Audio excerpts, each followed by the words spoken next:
Agradecemos de coração por estar assistindo a mais uma mensagem da série Cuidar e Acolher, refletindo o amor de Cristo. Por isso, enquanto temos oportunidade, façamos o bem a todos, especialmente aos da família da fé. Gálatas 6, versículo 10. Você já parou para pensar no poder do acolhimento? Neste versículo, somos claramente chamados a fazer o bem a todos, com um carinho especial para aqueles da família da fé. Nesta nova série, queremos convidar você a refletir conosco sobre o amor de Cristo e a importância de cuidarmos uns dos outros. Antes de começar o vídeo, que tal ligar para um irmão ou um amigo, convidá-lo a assistir a esta mensagem e lembrar o quanto ele é importante para você e principalmente para Deus? É certamente prazeroso e ser recebido de uma forma tão carinhosa faz com que isso se torne ainda mais saudável ao coração e alma. Hoje pela manhã eu lhes disse que estaria falando ao longo deste tempo sobre 4 pilares da minha relação com Deus, da sua relação com Deus. Na construção de uma espiritualidade saudável, de uma igreja saudável. Pela manhã nós falamos do primeiro pilar que chamamos de oração. E aprendemos na experiência do próprio Senhor, a partir da própria experiência do Cristo, no Monte das Oliveiras. Mas hoje à noite eu gostaria de falar sobre um segundo pilar.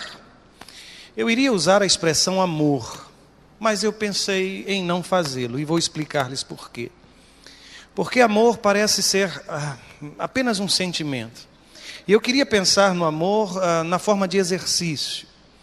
Há um livro que eu acho que muitos dos irmãos e irmãs devem ter lido, em que o autor ele diz que amar, ou o amor é aquilo que o amor faz. Esse é um trecho do Monge Executivo. Eu acho que no finalzinho ele diz exatamente assim, que o amor é aquilo que o amor faz. Por isso, ao invés de sugerir a palavra amor como um segundo pilar, eu quero falar desta coisa chamada acolhimento. O verbo acolher. A palavra acolher é uma palavra muito bela. Acolher significa trazer para dentro, abrigar, colocar dentro de casa. É encontrar espaço para aquele que era estranho, mas a partir do exercício do amor se torna meu.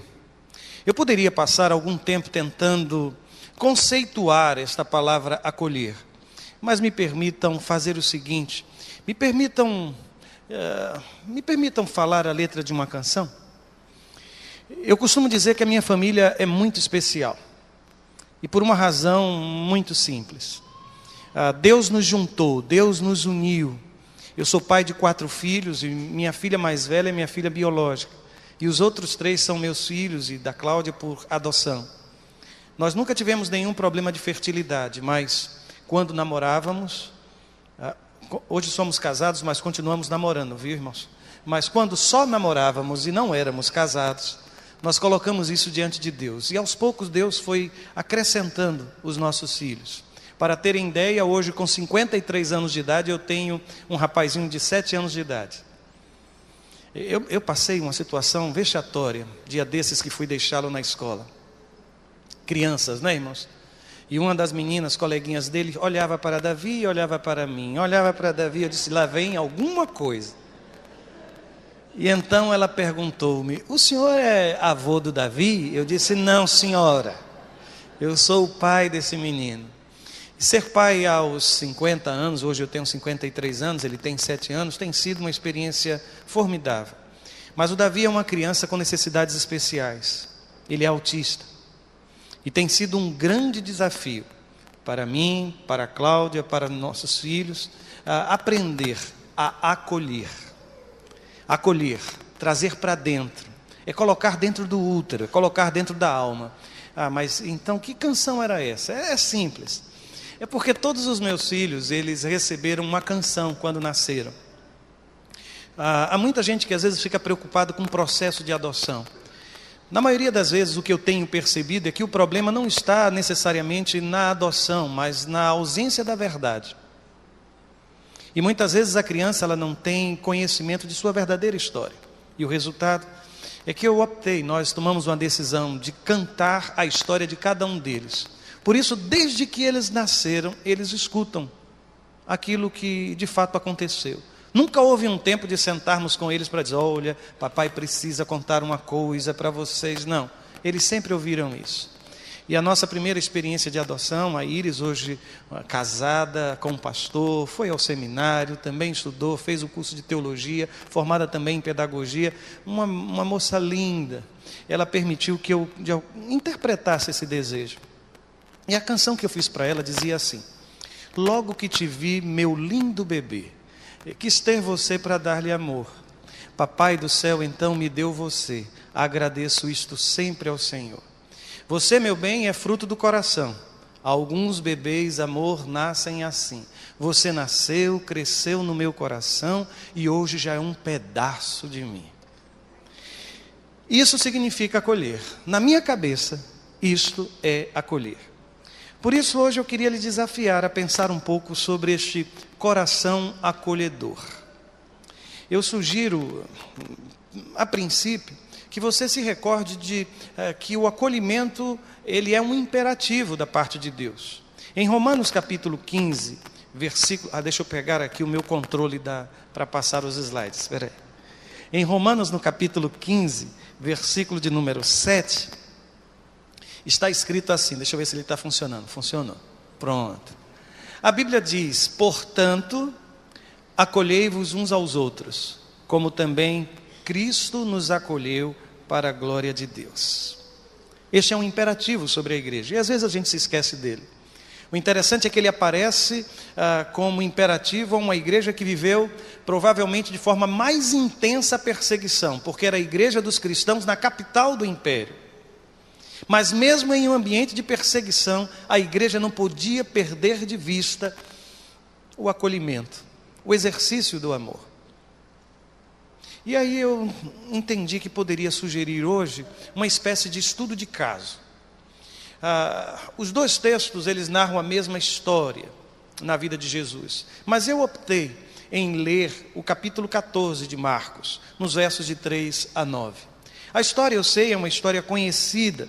E ela começa dizendo assim, em Marcos, capítulo 14, versos de 3 a 9. Estando ele em Betânia, reclinado à mesa, em casa de Simão o leproso, veio uma mulher trazendo um vaso de alabastro com um preciosíssimo perfume de nardo puro. E quebrando o alabastro, derramou o bálsamo sobre a cabeça de Jesus. Indignaram-se alguns entre si e diziam: para que este desperdício de bálsamo? Porque este perfume poderia ser vendido por mais de 300 denários e dar-se aos pobres. E murmuraram contra ela, mas Jesus disse: deixai-a, por que a molestais?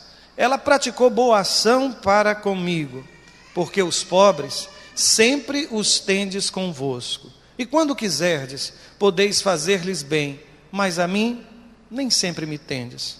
Ela fez o que pôde, antecipou-se a ungir-me para a sepultura.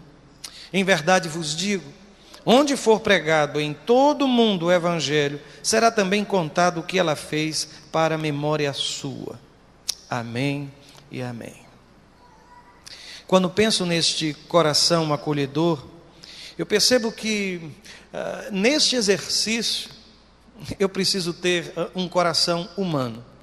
Isso pode parecer estranho, mas às vezes eu penso que nós temos perdido o senso de humanidade. O Erich Fromm diz que nós temos perdido o que ele chama de senso do trágico. É a capacidade de espantar-se, é a capacidade de se incomodar com aquilo que é tragédia, com aquilo que deveria ser, de fato, considerado assim, tragédia. Nós estamos tão acostumados a ouvir falar em corrupção, que desvios de verbas nesse país já não nos causa espécie. Ver gente jogada na rua, crianças abandonadas, já também não nos causa nenhum outro tipo de sentimento.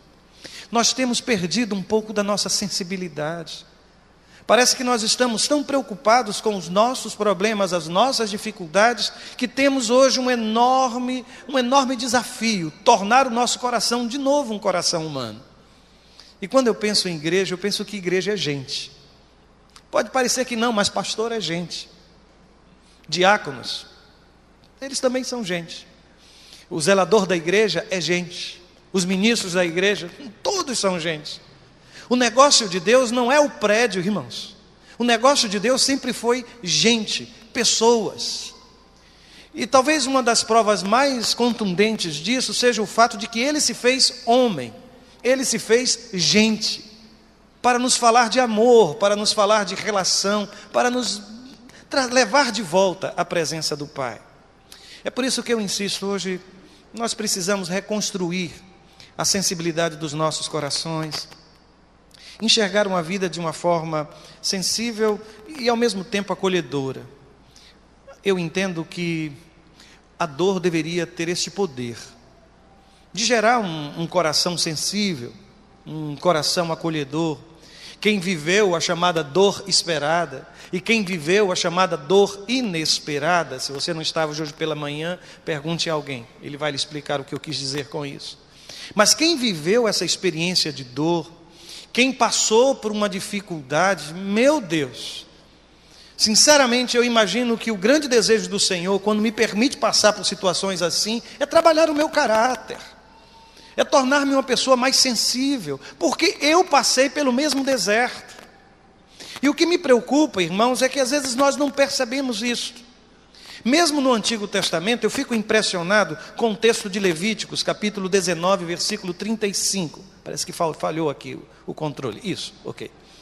A Bíblia diz: amem os estrangeiros, pois vocês foram estrangeiros no Egito, e devem amá-los como vocês amam a vocês mesmos. O princípio é simples: amem, porque vocês sabem o que eles estão passando, porque um dia vocês passaram por isso.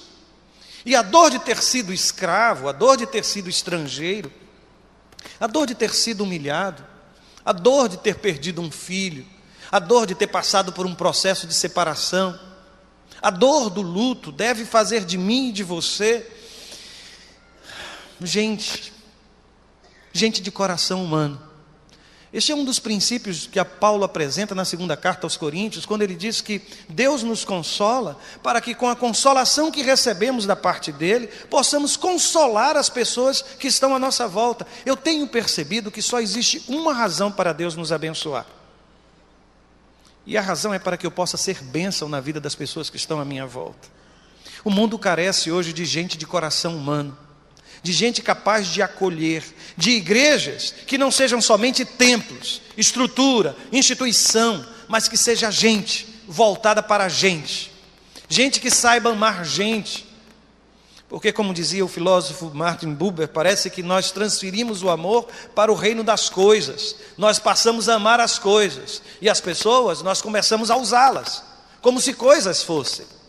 Nós personificamos as coisas e coisificamos as pessoas. O grande problema, meus irmãos, é que este Simão, e eu não sei se você se recorda, no primeiro verso que li, lá do texto de Marcos, no capítulo 14, o versículo de número 3, quando ele começa dizendo assim: estando ele em Betânia, reclinado à mesa, em casa de Simão, e aí o texto acrescenta, o leproso.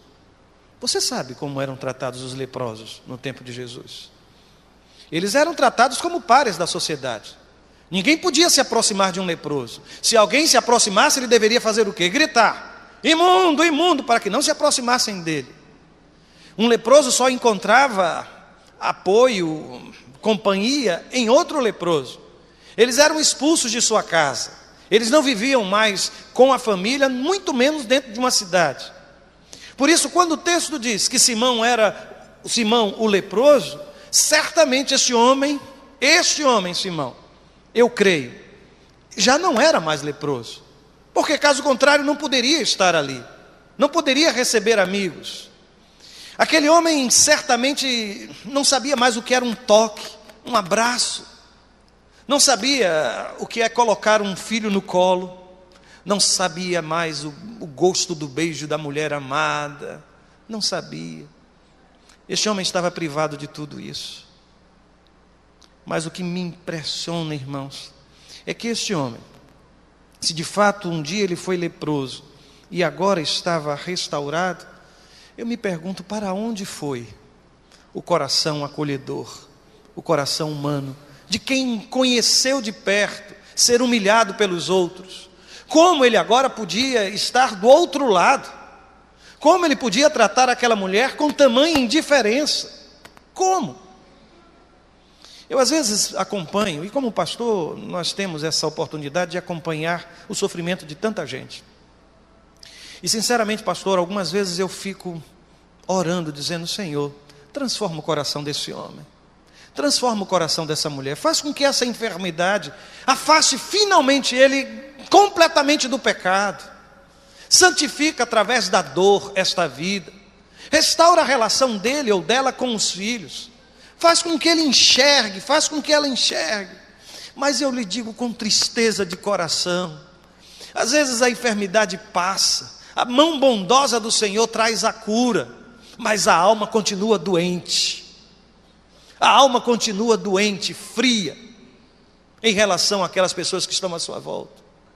Não desperdice as suas lágrimas, não desperdice o seu câncer, não desperdice a sua enfermidade, não desperdice a sua dor. Faça com que ela transforme a sua vida, o seu coração. Faça com que eu e você se torne de novo gente. Somente isso. O grande problema para mim, irmãos e irmãs, a questão é que nós esquecemos com muita facilidade a nossa história, mas recordamos com minúcias aquilo que é o passado alheio. E minhas irmãs, não fiquem com raiva de mim não, mas eu não sei que memória prodigiosa é essa das irmãs. É uma coisa impressionante. Uma capacidade enorme, às vezes, de voltar ao passado. Lembrar coisas, como diria alguém, do arco da velha. Eu até agora não entendi o que é esse arco da velha. Se alguém depois quiser me explicar o que significa isso, porque eu não sei que arco é esse que essa velha tem. Eu ainda não descobri. Mas é capaz de voltar atrás, meu Deus, e recolher. Eu sou de um tempo em que a gente enaltecia a memória. Lembra-se do Memorex? Se sorriu é porque deve ter a minha idade, né? Está perto aí dos 50 ou já passou dele. De fato, a memória é uma coisa maravilhosa, mas a capacidade de esquecer é também uma virtude. Porque às vezes nós lembramos e continuamos lembrando daquilo que já deveríamos ter esquecido há muito tempo, e esquecemos aquilo que nunca deveríamos ter perdido de vista. Mas Simão não.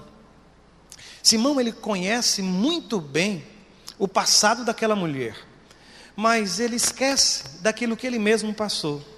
No versículo 39 do capítulo 7 de Lucas, veja o que o autor sagrado diz. Ele estava, diz o texto, pensando consigo mesmo. Ele não está dizendo isso a Jesus, ele está falando consigo. Falta-lhe coragem para dizer tais palavras, abertamente. Mas ele às vezes esquece que Jesus sabe, Deus conhece aquilo que se passa no meu íntimo e no seu íntimo. Cuidado com o que pensa, cuidado, porque Deus sabe aquilo que de fato pensamos. Ele começa a pensar, ele diz assim: se este homem, Jesus de Nazaré, fosse um profeta, ele bem saberia quem e qual é a mulher que lhe tocou. E então ele coloca uma sentença. Porque esta mulher, ela é uma... Eu tenho que ter cuidado na hora de apontar. Eu apontei para o piano, tem uma senhora ali atrás, tem uma jovem ali atrás. Mas não é ela não, viu? Esta mulher é pecadora. Porque é com muita facilidade que nós enxergamos o pecado alheio. É impressionante, irmãos. E esquecemos do nosso. Simão, ela é pecadora e você é o quê? Quem sou eu? Às vezes eu percebo que Deus tem perdoado aqueles que estão à minha volta ou à sua volta, e nós mesmos não conseguimos exercer o perdão. Simão, ele está dizendo: olha, se esse homem fosse profeta, ele está agindo assim porque não conhece a história desta mulher. Porque esta mulher não deveria ser tratada desta maneira. Eu conheço quem é ele. eu percebo que o Evangelho transforma os meus olhos, sabe, irmãos? Porque só a luz do Evangelho, só a esperança que o Evangelho nos traz, é que faz com que eu e você possamos contemplar um trapaceiro feito Zaqueu e acreditar que aquele homem possa ser restaurado. Olhar para um publicano, um coletor de impostos, corrupto, e dizer: venha, eu vou fazer de você agora um pescador de homens. Porque Deus nos trata não em função daquilo que nós somos, mas em função daquilo que o Espírito Santo de Deus há de fazer no meu coração e no seu coração. O olhar de Deus é sempre um olhar de esperança. Mas ele não pensava assim. Me permita fazer algumas observações sobre isso. A primeira delas é que Simão, com essas palavras, ele revela a sua crença. Eu penso que Simão acreditava que a ignorância seria a única justificativa para a atitude acolhedora de Jesus. É como se ele estivesse dizendo: Jesus está acolhendo esta mulher porque ignora quem de fato ela é. O raciocínio dele é praticamente o raciocínio da sociedade em que a gente vive. É mais ou menos assim: finja, faça de conta que você não está fazendo, seja hipócrita, escolha a hipocrisia. Isso. Não permita que as pessoas saibam. Deixe que elas vivam na ignorância. E a partir daí, a sua relação vai ser uma relação estável. Não está entendendo o que eu estou dizendo? Vou ser mais claro. Continue traindo a sua mulher, mas não deixe que ela saiba. Não permita que a estabilidade do seu casamento seja ameaçada pela verdade. É mais ou menos isso. Não entendeu ainda? Eu posso ser mais claro. Continue sendo a pessoa que você é. Não permita somente que seus pais saibam por onde você tem andado. Minta. Diga que foi à casa de um amigo, mas na verdade você não foi. Diga que você é uma boa moça, um bom rapaz. Faça de conta. Enquanto eles ignorarem quem de fato você é, a relação com a sua família vai ser muito boa. Essa sociedade investe na hipocrisia. Mas eu, irmãos, queria dizer-lhes que nada pode ser construído fora da verdade. Ainda que o conhecimento gere dor, é preferível a instabilidade produzida pela verdade do que a estabilidade alicerçada sobre a mentira. Porque eu sou alguém que acredita que não há nada oculto que não venha a ser revelado. Nenhum de nós quer ser amado de mentira. Nenhum de nós quer amor somente em palavras. Palavras de amor são maravilhosas, como são gostosas de ouvir, mas nenhum de nós quer viver o amor tão somente nessa dimensão. Nós temos como igreja o mais belo discurso sobre o amor, sobre esperança, sobre vida. Esse não é o problema da igreja, irmãos. Não é o discurso, não é o sermão, não é o evangelho pregado, é o evangelho vivido. É o evangelho encarnado que o mundo quer conhecer. Por isso, quando digo isso, irmãos, eu percebo que quanto mais... Muito obrigado. Pensei que eu ia cantar. Eu tenho percebido, na verdade, quanto mais próximo de Deus está o homem, está a mulher, mais acolhedor se torna o coração deste homem. Sabe, irmãos, a proximidade de Deus. E aqui uma expressão curiosa. Há um outro texto de Mateus, agora capítulo 26, versículo 7, que também narra a história, e o autor sagrado diz assim: aproximou-se dele uma mulher. Proximidade de Deus, irmãos, gera um coração acolhedor. Proximidade de Deus. Eu sei, na verdade, que aquele parecia não ser um momento oportuno. Aliás, imagine aquela mulher, sabendo que todos a conheciam, entrar na casa de Simão o leproso. Ela sabia que seria alvo de tais comentários, ou poderia ser alvo de tais comentários.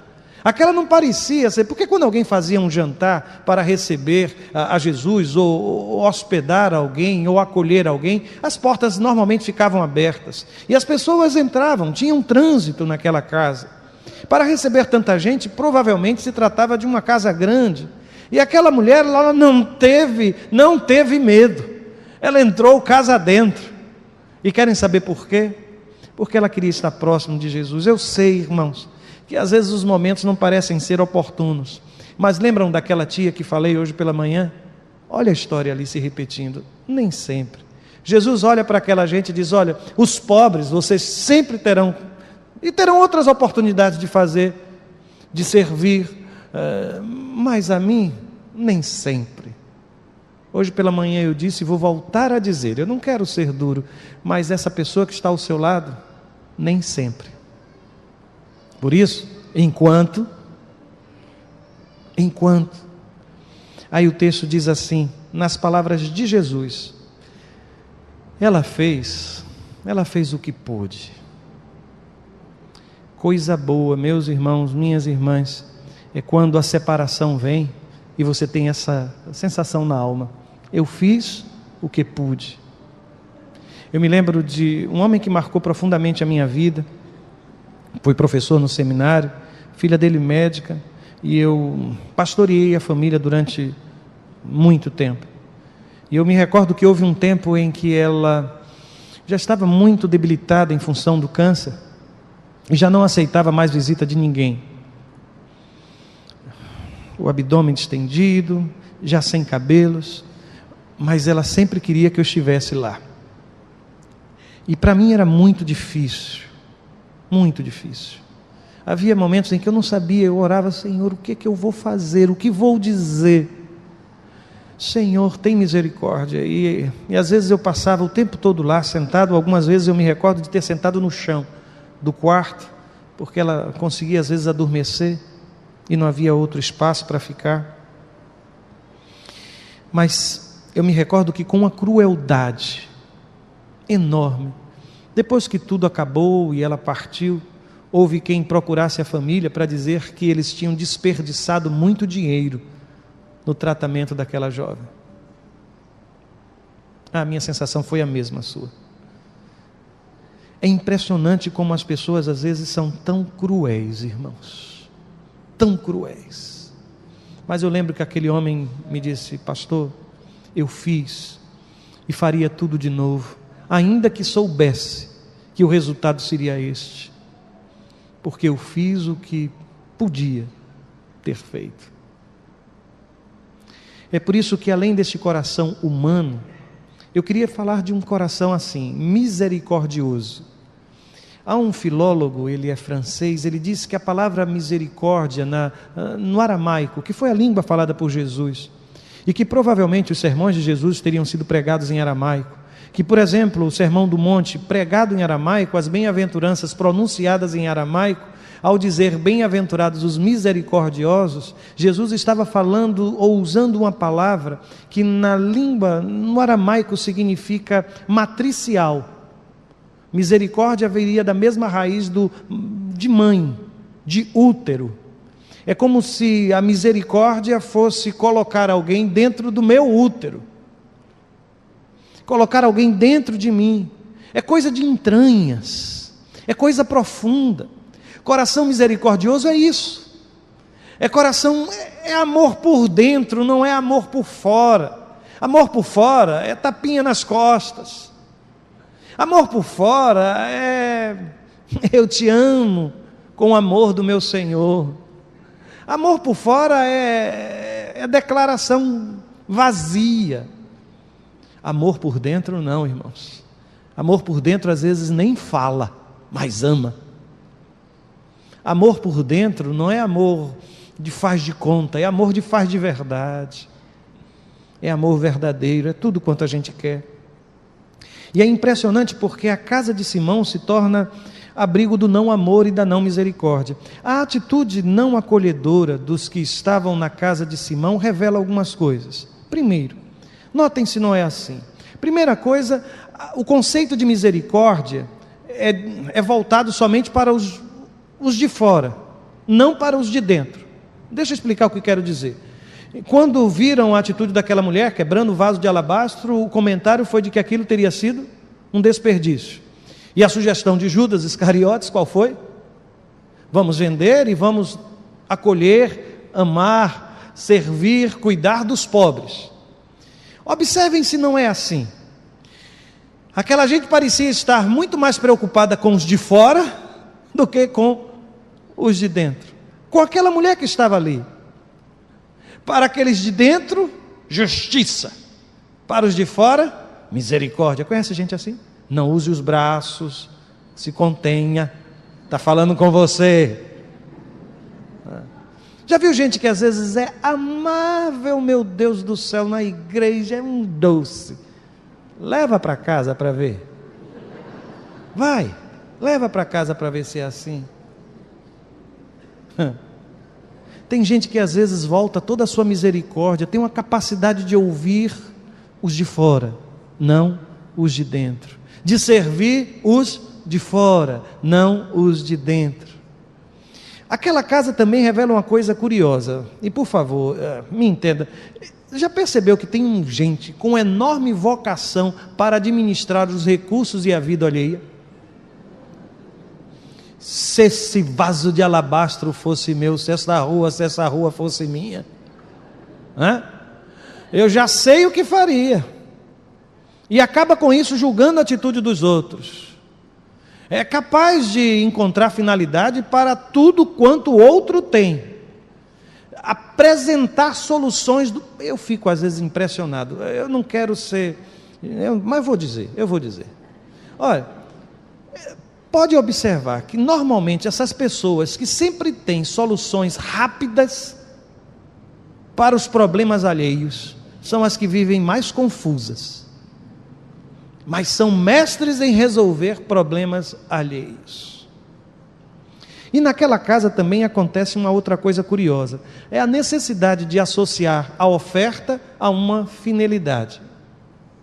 Esse dinheiro deveria passar pela comissão de ação social da igreja, e então nós faríamos um grupo de trabalho, levaríamos para a assembleia, e depois de votado, a gente então definiria para onde os recursos daquele vaso de alabastro deveriam ser aplicados. Gente, o beijo mais gostoso é aquele beijo roubado. É aquele momento que a irmã está ali trabalhando, não, o contrário, que precisa ser mais, que seu marido está ali lavando os pratos, que ele faz todos os dias, e então a irmã se aproxima silenciosamente, dá, na minha terra a gente diz assim, um cheiro no cangote. É isso que você está pensando mesmo, é um beijo no pescoço. Esse beijo é beijo gostoso, não é beijo com data, não é beijo com motivo especial, é só um beijo. Aquela mulher, ela estava atrelando a espontaneidade ao seu gesto de adoração. Não estava encaixotado em coisa alguma. Eu estou fazendo, por que você está fazendo? Porque eu amo o meu Senhor. E quebrar o vaso de alabastro é só um detalhe. No texto de Lucas, diz que ela continua chorando, e ela pega os cabelos, lembra o que ela faz com os cabelos? Ela enxuga os pés do Senhor. Gente, os cabelos de uma mulher na sociedade do primeiro século, era a coisa mais sublime. No texto de Coríntios, uma mulher, aquilo é o véu da mulher, assim está descrito. Uma mulher só tirava só soltava os cabelos para o seu amado. Somente para o seu amado. Ela pega a parte mais nobre que ela tem, os cabelos, e coloca, sabe lá nesses povos, quando você se senta e volta somente a sola do pé para alguém, aquilo é considerado uma ofensa. Mas sabe o que ela faz? Ela pega os cabelos, aquilo que ela tem de mais nobre, e coloca naquilo os pés de Jesus. Isso é adoração. É quando você pega o seu melhor e coloca aos pés do Senhor. E ela fez isso. O alabastro era só um detalhe, irmãos. Eles fizeram as contas, já sabiam até o valor, 300 denários. Isso é um ano de trabalho de um trabalhador comum, um denário, salário de um dia. É um ano de trabalho perdido. Essa mulher perdeu, desperdiçou. E há quem diga, aliás, vasos de alabastro já foram encontrados nas tumbas de faraós, como tesouro. Só o vaso já era algo preciosíssimo. E há um cronista antigo que ele dizia que normalmente uma menina Menina, quando ficava mocinha, recebia um vaso de alabastro para guardar o seu perfume para o dia das suas núpcias. E então ela ia juntando. Sabe, a bisavó da minha esposa tinha uma coisa assim, que era o baú de Dona Emery. Ela era um artesã, bordava, costurava, e ela preparava enxoval. Para a primeira neta que casasse, era dona do que estava ali dentro daquele baú. E aquele baú era tão desejado, irmãos, tão desejado. O baú de Dona Emery. É possível que aquele vaso de alabastro estivesse reunindo todas as esperanças daquela moça, daquela mulher. Mas ela quebra tudo aquilo e põe aos pés de Jesus. Deixa eu lhe dizer uma coisa, às vezes nós somos tão mesquinhos, egoístas, que as coisas não mudam porque a gente não quebra o vaso. A gente quer o vaso inteiro e quer os resultados ao mesmo tempo. Eu vou explicar isso melhor. Se os irmãos observarem, houve no Evangelho de João uma outra mulher, Maria, a irmã de Marta, Lázaro, que também quebrou um vaso de perfume, de um nardo puro. Lembram-se disso? Só que é interessante porque isso acontece no capítulo 12. E diz o texto sagrado que quando ela quebrou, aquele perfume exalou e tomou conta daquela casa. Só que se você observar, o capítulo 11 de João fala também da mesma família. Só que no capítulo 11, o cheiro é outro. Quando Jesus disse que quer ver onde estava Lázaro sepultado, as pessoas disseram a ele o quê? Já cheira mal. No capítulo 11 é cheiro de morte. No capítulo 12 é cheiro de perfume. Quer saber a diferença? Um vaso de perfume foi quebrado. Eu não sei qual é o cheiro de sua casa hoje. Mas enquanto o vaso não for quebrado, a casa não vai ser envolvida com esse coração acolhedor, com o perdão, com o cheiro gostoso do abraço, do carinho, da proximidade, da intimidade com Deus. Quebre, meu irmão, quebra esse orgulho, quebra essa cobrança. Relação nenhuma sobrevive nessa lógica de devedor e credor, e um espera que o outro faça, que um espera que o outro tome iniciativa. Deus está esperando que alguém seja usado como vaso para perfumar a sua casa. Mas eu preciso voltar ao texto para lembrá-lo que há uma característica muito própria de um coração acolhedor.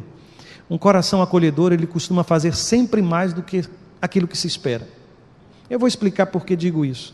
Jesus, ele faz uma avaliação, ele faz uma comparação entre Simão e aquela mulher. E ele olha para Simão e diz: Simão, eu entrei aqui na tua casa e não me deste água nem para lavar meus pés. O jantar foi servido, a gente vai deitar-se, reclinar-se ao lado do tapete onde está a comida. Os meus pés ainda sujos vão ficar próximos. Você não me deu nem água para lavar os meus pés. Eu entrei na tua casa e você não me deu nem um beijo, como sinal de saudação. Você não fez isso. E tem mais, você não ungiu a minha cabeça com óleo, que normalmente assim eram recebidos os convidados para um jantar. Aí Jesus olha para Simão e diz: Simão, olha para essa mulher. Eu entrei aqui e desde que cheguei, ela regou os meus pés com lágrimas. Está vendo essa mulher? Ela não cessa de me beijar os pés. Está vendo esta mulher? Esta mulher com bálsamo ungiu os meus pés. E na visão de Jesus, lá no Evangelho de Lucas, a explicação é uma só: é porque ela se sente perdoada. A motivação de tudo isso foi o perdão que ela recebeu da parte do Cristo. Porque se você se recorda, quando essa mulher deixa aquela casa, ela escuta uma palavra da parte de Jesus: a tua fé te salvou, vá em paz, a tua fé te salvou. Um coração perdoado, irmãos, é coração que age assim.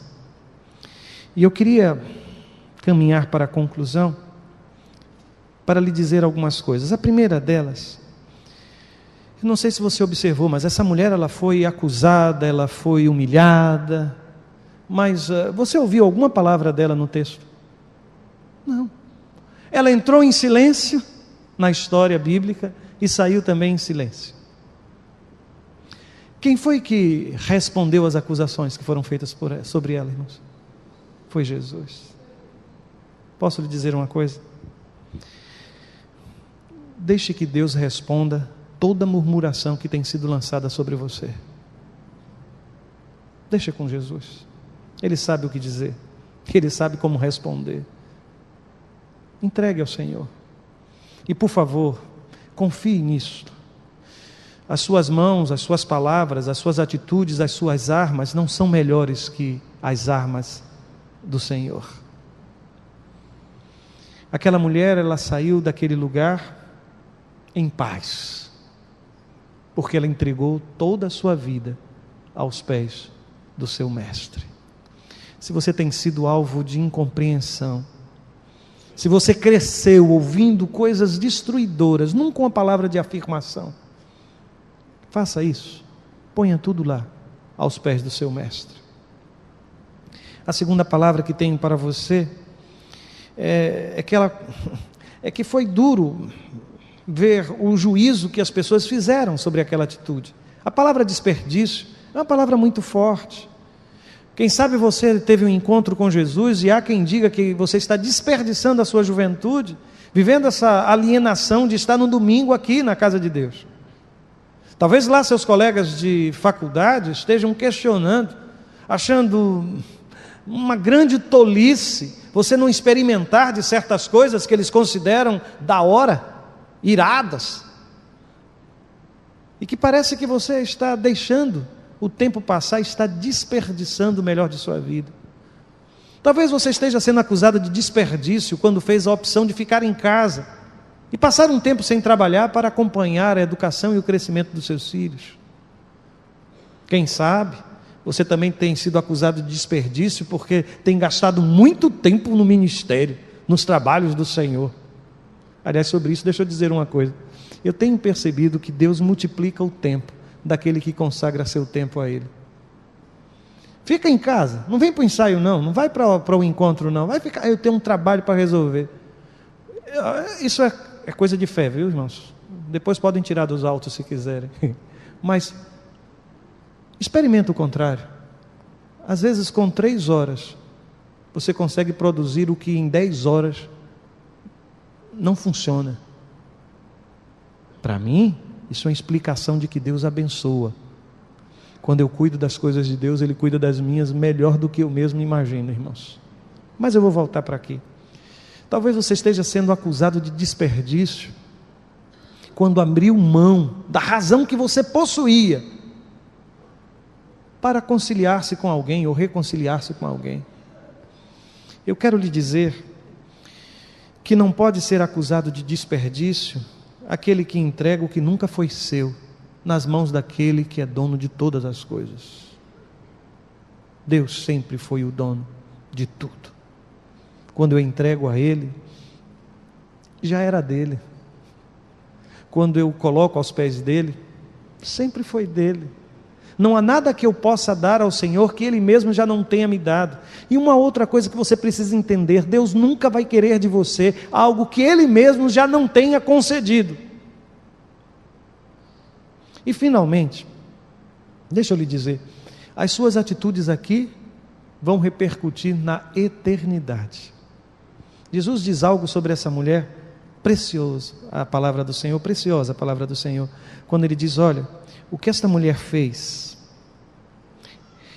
onde for pregado em todo o mundo o Evangelho, será também contado o que ela fez para a memória sua. Esse é o Deus que honra os seus filhos e filhas, irmãos. Eu não sei o nome desta mulher, a Bíblia não me deixou saber com clareza, mas até hoje, quando o Evangelho é pregado, esta mulher é lembrada, porque ela revelou diante do seu Senhor um coração acolhedor. A minha oração é que meu coração seja assim. A minha oração é que o seu coração seja marcado pelo mesmo espírito de amor que precisa dominar as minhas relações e as suas relações diante de Deus. Eu sei que não é fácil. A gente vai encontrar muitas razões para continuar insensível e indiferente. Talvez você tenha entrado neste lugar, visitando a igreja, ou já tenha visitado, e tem se sentindo machucado, fragmentado pela indiferença deste mundo em que a gente vive. Você pode ter dúvidas sobre qualquer coisa, mas nunca esqueça que Deus lhe ama profundamente. E as circunstâncias que você está vivendo não mudam aquilo que Deus é. A minha teologia não pode estar condicionada, atrelada às circunstâncias que eu vivo. Eu posso não estar passando por um momento bom, mas eu sei que Deus é bom. Eu posso estar passando por um momento de profunda confusão, mas eu sei que Deus é o caminho.